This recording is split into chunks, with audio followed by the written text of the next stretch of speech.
Hello बच्चों, स्वागत है आपके अपने यूट्यूब चैनल यस के द विज़न पॉइंट की एक और शानदार वीडियो में। और बच्चों, आज की इस वीडियो में हम एक महत्वपूर्ण कहानी, बहादुर कहानी का सारांश आपको बताने वाले हैं। और बच्चों, ये बहुत ही ज़्यादा इम्पोर्टेंट भी है और बहुत ही ज़्यादा इंटरेस्टिंग कहानी भी है। और बच्चों, अगर आप इस कहानी को शुरू से लेकर अंत तक देख लेते हैं बच्चों, तो आपको बोर्ड परीक्षा में लिखने में कोई भी दिक्कत नहीं होगी। तो आइए बच्चों, बिना देर की हुई इस वीडियो को हम शुरू करते हैं। देखिए बच्चों, ये जो बहादुर कहानी है वो किसके द्वारा लिखित है? अमरकांत जी द्वारा। ठीक, तो आइए देखते हैं। देखिए बच्चों, अमरकांत जी द्वारा लिखी कहानी, अमरकांत जी द्वारा लिखी कहानी बहादुर।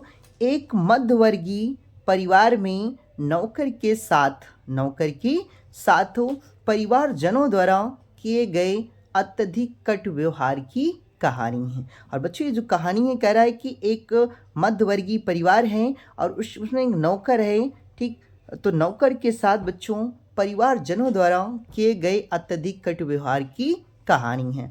और लेखक ने स्वयं को कहानी का एक पात्र बनाते हुए, लेखक स्वयं को कहानी का एक पात्र बनाती हुई कहानी की आत्मकथात्मक रूप से रचना की है। और बच्चों, ये जो अमरकांत जी हैं, इस कहानी के एक क्या हैं? पात्र हैं। इन्होंने भी अपनी भूमिका इस कहानी में निभाया है। ठीक, तो बच्चों जहाँ से कहानी स्टार्ट होती है देखते हैं। देखिए बच्चों, अपने से संपन्न रिश्तेदारों के घर नौकर द्वारा जुटाई सुविधा और शान शौकत को देख करके, या शान शौकत को देख करके लेखक की पत्नी निर्मला, बच्चों इसमें जो लेखक की पत्नी है कौन है? निर्मला। यानी लेखक की जो पत्नी निर्मला है वह स्वयं भी एक नौकर रखना चाहती। बच्चों, दूसरों न की सुख सुविधाओं को देख करके, यानी दूसरे के यहाँ नौकर न को देख करके जो निर्मला है बच्चों, वह स्वयं एक क्या करना चाहती हैं? नौकर रखना चाहती हैं। ठीक, आगे देखते हैं बच्चों। जो बहादुर है एक नेपाली लड़का है। और जो बहादुर है बच्चों इस कहानी का, ठीक, वह एक क्या है? नेपाली लड़का है जो अपनी माँ के कटु व्यवहार के कारण, यानी उसकी माँ उसके साथ अच्छा व्यवहार नहीं करती थी और इसी व्यवहार से वह तंग आकर के, यानी घर छोड़कर क्या हुआ? भाग आया। यानी वह अपने घर को छोड़कर भाग आया और लेखक उसे अपने घर पर नौकर रख लेता है। और बच्चों, जो अमरकांत जी हैं वह बहादुर को अपने घर पर क्या करते हैं? नौकर के रूप में रख लेते हैं। और लेखक की पत्नी निर्मला, लेखक की जो पत्नी निर्मला है और उसका परिवार पहले तो बहादुर के प्रति बहुत अच्छा व्यवहार करते हैं ना, बहादुर के प्रति क्या करते हैं? बहुत अच्छा व्यवहार करते हैं, लेकिन धीरे धीरे कठोरता बरतने लगते हैं। बच्चों, जब बहादुर को नौकर के रूप में रखा जाता है तो उसके साथ बहुत अच्छे से, यानी घर के जो सभी लोग हैं बहुत अच्छे से व्यवहार करते हैं, लेकिन धीरे धीरे कह रहे कि जब समय बीतता गया बच्चों, तो उसके साथ सभी लोग कठोरता से यानी बर्ताव करने लगे।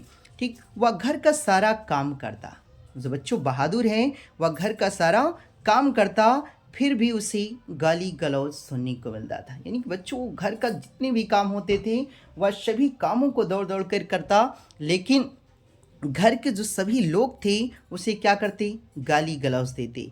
और लेखक की पत्नी जो निर्मला थी बच्चों, और उसका बेटा किशोर, लेखक की पत्नी निर्मला और उसका बेटा किशोर मानो बहादुर को पीटने का बस बहाना ढूंढते रहते थे ना।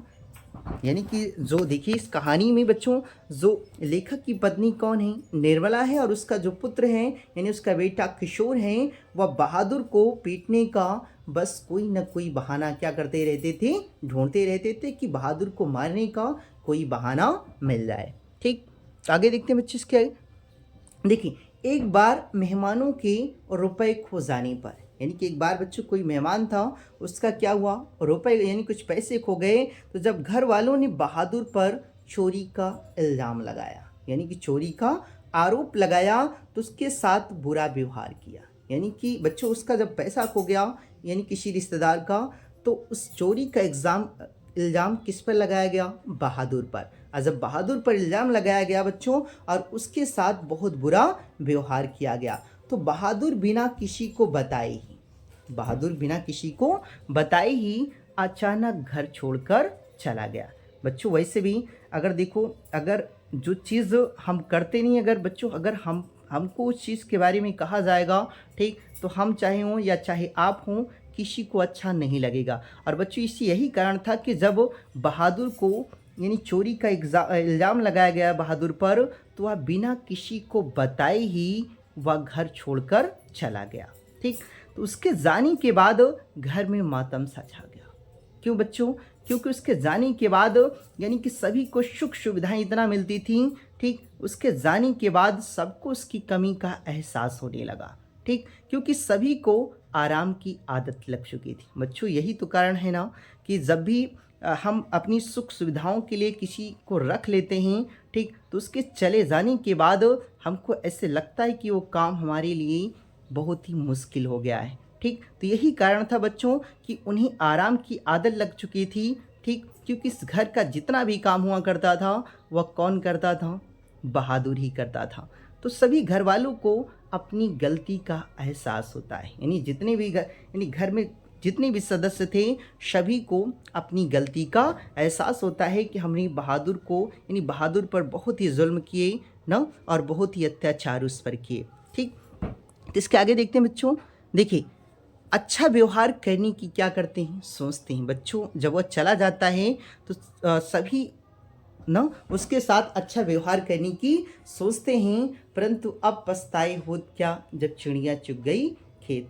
बच्चों समय निकल जाने के बाद पछताने से कोई भी मतलब नहीं होता है। इसीलिए कहा जाता है कि बच्चों अगर आपके साथ कोई है या कोई साथ रह रहा है तो बच्चों उसकी कमी नहीं है महसूस होती, लेकिन जब वह दुनिया से चला जाता है या कहीं भी चला जाता है बच्चों, तो हमें उसकी कमी का एहसास होने लगता है। ठीक, अब और उसके आगे देखिए बच्चों, देखिए उन्हें माफ़ करने वाला बहादुर अब जा चुका था। यानी उन्हें माफ़ करने वाला जो बहादुर था बच्चों, अब क्या कर चुका था? जा चुका था। और ये बच्चों ये आपकी कहानी का पूरा सारांश रहा।